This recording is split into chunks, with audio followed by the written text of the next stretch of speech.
¿Cómo están, amigos del comercio? Bienvenidos otra vez a un segmento de Voces CC. Esta vez nos acompaña Fernanda Vázquez, pionera del fútbol femenino. Ustedes ya la deben conocer.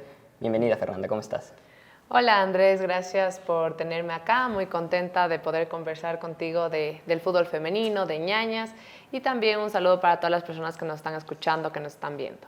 Listo, Fer. Justo antes de que inicie la entrevista, justo te decía que ya tienes más de 10 años de carrera como futbolista y quiero que me cuentes ese proceso que tú has visto tanto dentro de la cancha como fuera, de cómo inició el fútbol femenino aquí en Ecuador y cómo está ahorita. Claro, yo te puedo contar de mi proceso. Yo inicié en el fútbol cuando tenía 11 años, es decir, hace poquito más ya de 20 años.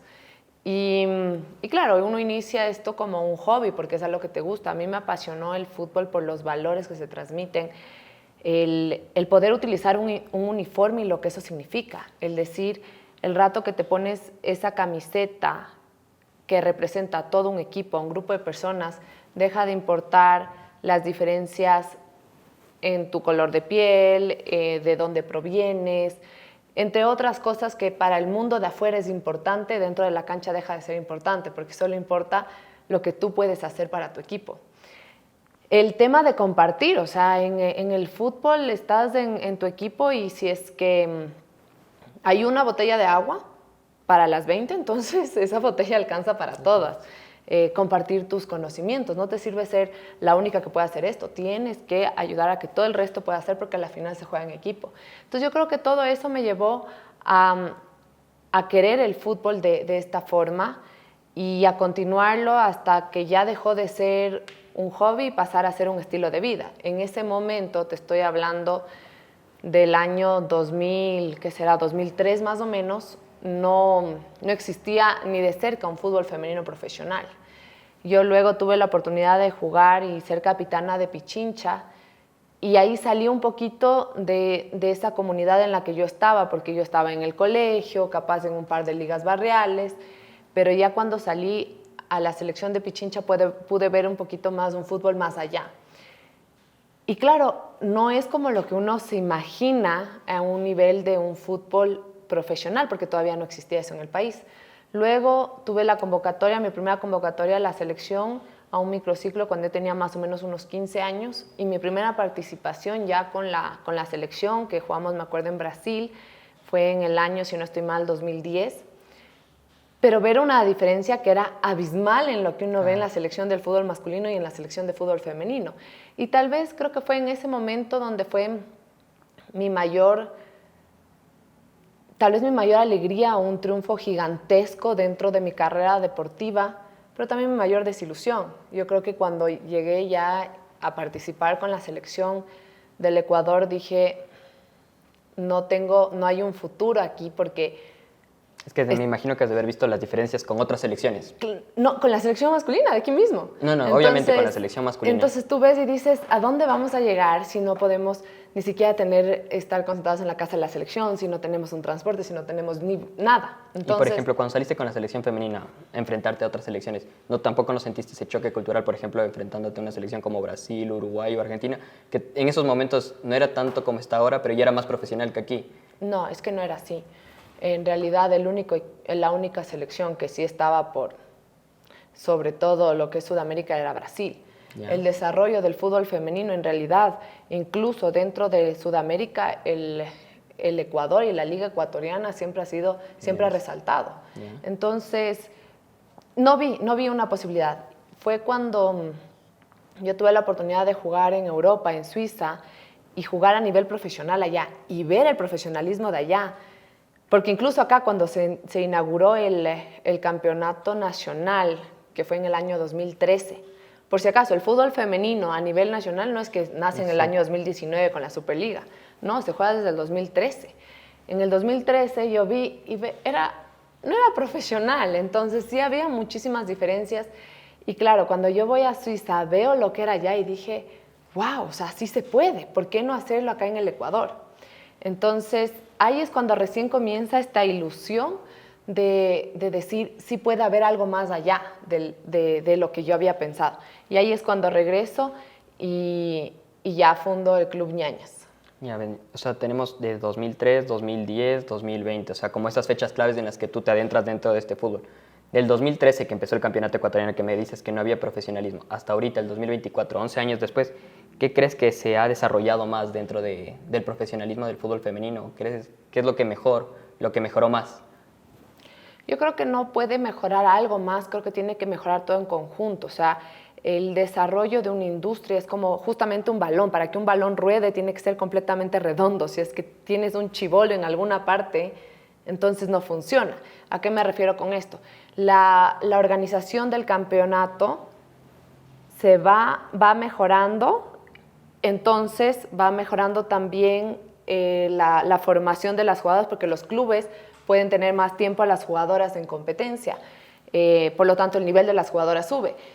Hay más competencia, eso significa que hay más medios interesados, eso significa que hay más patrocinadores interesados, eso significa que las jugadoras pueden recibir mejores sueldos. Entonces, si tú pones solamente a un lado de la industria, a un área, a que crezca más que el otro, no es sostenible. No va a ir recto, se va a ir desvariando por distintos caminos. Sí, y para finalizar con tu pregunta, en efecto creo que ha habido un desarrollo increíble, exponencial. Nosotros, y ya lo que no me gusta, pero usualmente se hace, es comparar el fútbol masculino con el femenino.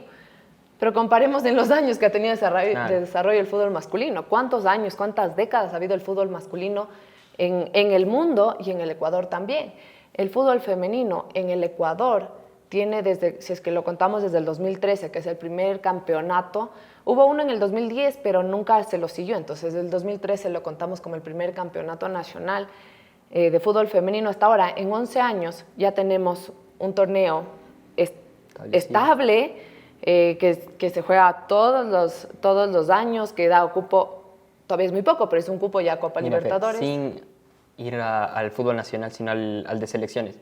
Desde el 2010, que dices, desde el 2013 que se crea el primer campeonato de Ecuador, ya tiene un mundial femenino. Así es. Y el fútbol masculino lleva desde 1950 y nuestro primer mundial fue en el 2002. O sea, hagamos esa relación también. 60 años nos demoramos en masculino a llegar a un mundial y el femenino se le demoró 5 años.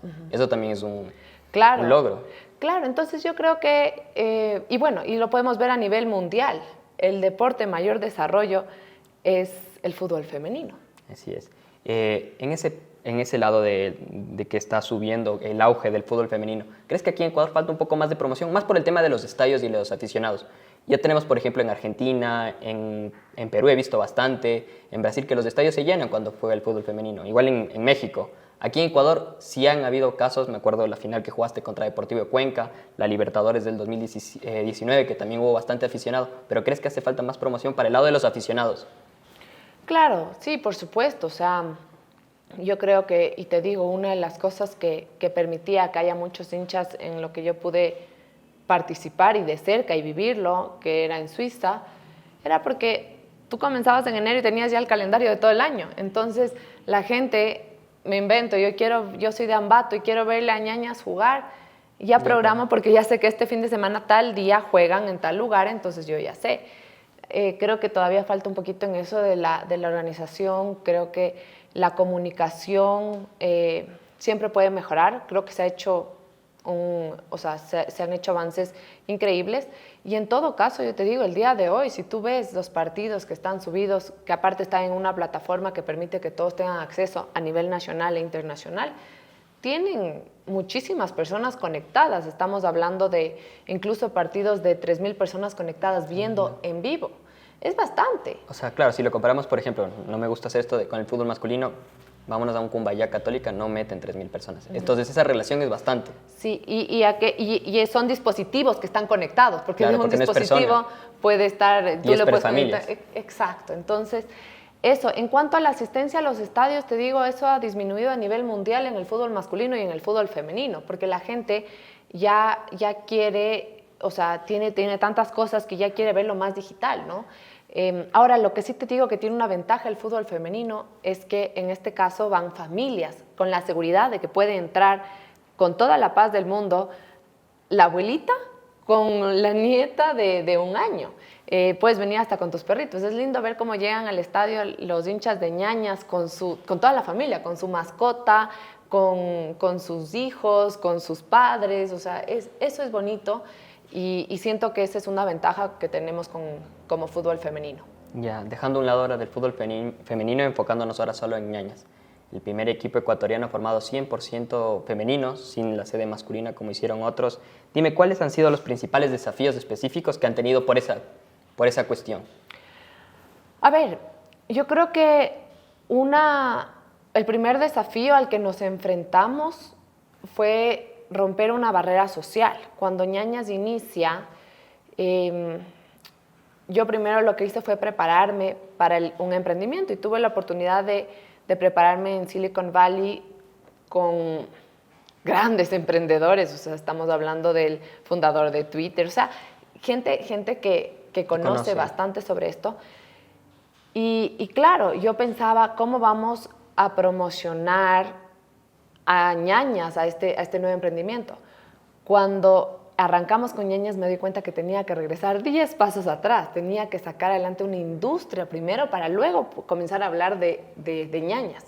Entonces, en ese momento, el primer paso que tuvimos que hacer es, bueno, necesitamos que esto sea comunicado, que la gente sepa del campeonato, que la gente sepa de las jugadoras. Hasta ese momento no se había transmitido en vivo un partido del fútbol femenino por televisión, nunca. Entonces, recorrer todos los canales de televisión hasta que uno nos dijo que sí. Fue Ecuador TV en el año 2018, finales del 2018, y dice, ok, vamos a transmitir. Y me dijeron, pero va a ser en el horario de peor rating. Yo le dije, no importa, póngale en cualquier horario, pero transmítanos, denos esa oportunidad. Y Andrés, ese fue el partido, o sea, este partido fue el programa con mayor rating de todo el año, de toda la programación de Ecuador TV. Tanto así que al año siguiente entró DirecTV y CNT a transmitir la Superliga Femenina, o sea, el campeonato. Y después de eso ya entró, se vendieron los derechos televisivos, primero DirecTV y ahora el canal del fútbol. Entonces, creo que esa fue la primera barrera. La segunda son 3 barreras. La segunda es la parte legal. Tras ser el equipo campeón del año 2018, haber logrado la transmisión en vivo por televisión, ser el primer equipo de fútbol femenino autosustentable, porque teníamos marcas que creían en nuestro trabajo y comenzaron a patrocinarnos nuestras camisetas. O sea, realmente el apoyo que teníamos de las marcas hacia nuestros proyectos desde un inicio hasta el día de hoy ha sido increíble. Y llega el momento de inscribir al equipo en el año 2019 en el primer campeonato profesional. ¿Qué quiere decir esto? Que ya la federación, antes nosotros éramos organizados por CONFA, ahora somos organizados, o sea, el campeonato es organizado por el directorio, digamos, de la federación, comité ejecutivo. Entonces, en ese momento nos dicen no, pero no pueden inscribir a Ñañas. Entonces, ¿por qué? Porque era un equipo de fútbol femenino. Tú tenías que pertenecer a un equipo de fútbol masculino. Con el aliciente, y a muchos nos parece esto completamente absurdo en el siglo XXI que suceda esto, pero en este caso, aparte de todo esto, teníamos el aliciente que ningún club de fútbol masculino hasta ese momento tenía ni una sola jugadora en ninguna categoría. Entonces pusieron el pase libre para todos los clubes de fútbol femenino, entonces así los clubes de fútbol masculino cogieron a las jugadoras y así se armaron para el primer campeonato. Y Ñaña estaba prohibido de entrar nosotros y otros 30 clubes que cumplíamos con requisitos deportivos, administrativos, pero éramos un club de fútbol femenino. Entonces, ahí es cuando sale el Día Nacional del Fútbol Femenino, fuimos a la Asamblea Nacional, logramos con esto no solamente el día, sino que una ley que obliga a toda institución, tanto pública como privada, a dar equidad de oportunidad a la mujer dentro del fútbol. Y ahí recién rompemos esa segunda barrera legal. Y finalmente la tercera barrera que yo te diría que encontramos es justamente el momento que eres un club netamente femenino y te enfrentas a clubes de fútbol masculino que tienen una estructura económica, infraestructura, que son complejos deportivos, de estadios, entre otras cosas. Económico también. Presupuestos millonarios, una cantidad de personas que trabajan dentro del club que por supuesto genera un apoyo para que se manejen las cosas a la interna. Entonces creo que eso ha hecho que dentro del equipo de trabajo tengamos que ponernos no nuestro 100%, sino nuestro 200, 300% constantemente. Pero creo que también eso ha hecho que la gente se acerque más a Ñañas, porque ven esta lucha como David y Goliat, y al mismo tiempo ven que Ñañas Sí, a ahí pesar de está todo eso, peleando las finales, es llegando el a todo. equipo con mayores logros deportivos de la historia del Ecuador. Entonces, ¿cómo no? ¿Cómo no? Y tenemos hinchas que se ponen la camiseta, que te piden autógrafos cuando caminas por la calle. Entonces, eso creo que es hermoso y por eso yo te digo, con estas dificultades, si yo tendría que volver a empezar, yo diría, nos mantenemos solo como un equipo netamente femenino, como Club Ñañas, solo nosotros. O sea, eso también me gustó, como el impacto que tuvieron en la sociedad. Y ya para ir terminando, Fer, ¿qué proyecto le depara a Ñañas? Ya han conseguido clasificación a Libertadores, lograron el ansiado título después de lucharlo durante 3 años, obviamente en la última, en la Superliga. ¿Qué proyectos vienen para Ñañas y a qué apuntan ahora? A ver, Ñañas tiene 3 proyectos que son súper grandes, que son sueños, pero que están caminando bastante bien. El primero es llegar a las 1000 niñas alrededor del país para que puedan tener espacio para ser futbolistas. Ya hemos abierto ya 3 escuelas, tenemos una en Pifo, dentro de la ciudad de Quito, otra en la parte ya más al norte, en la occidental, y tenemos una nueva escuela que está por inaugurarse y que pueden ganarse becas deportivas las chicas, que está en Los Chillos. Así que si es que quieren pueden registrarse, están en las redes sociales todos los números y pueden ganarse una beca, les vamos a inaugurar a mediados de este mes. Nuestro segundo proyecto es, este es un proyecto muy bonito porque aparte lo vamos haciendo con distintas instituciones. En este caso, por ejemplo, la Escuela de Los Chillos lo hacemos con Joseba School, entonces es completamente integral para las chicas, para las niñas que quieran ser futbolistas. El segundo proyecto es un complejo deportivo. Queremos tener el primer complejo deportivo de mujeres para mujeres en el mundo, que eso no existe. Y ya tenemos el sí del municipio de Quito para entregarnos un terreno. Entonces estamos trabajando ahorita en ese papeleo con la Dirección de Deportes del municipio de Quito, quienes nos han agilizado y nos han ayudado muchísimo en este proceso. Y el tercero es llegar a lograr un hito histórico de aquí a 4 años con el primer equipo de Ñañas en una Copa Libertadores. Ya, listo, Fer, muchas gracias Gracias. Y éxitos en esos proyectos de Ñañas. Gracias a ti, Listo, Andrés. muchas gracias amigos de Voces DC, Fernanda Vázquez, pionera del fútbol femenino.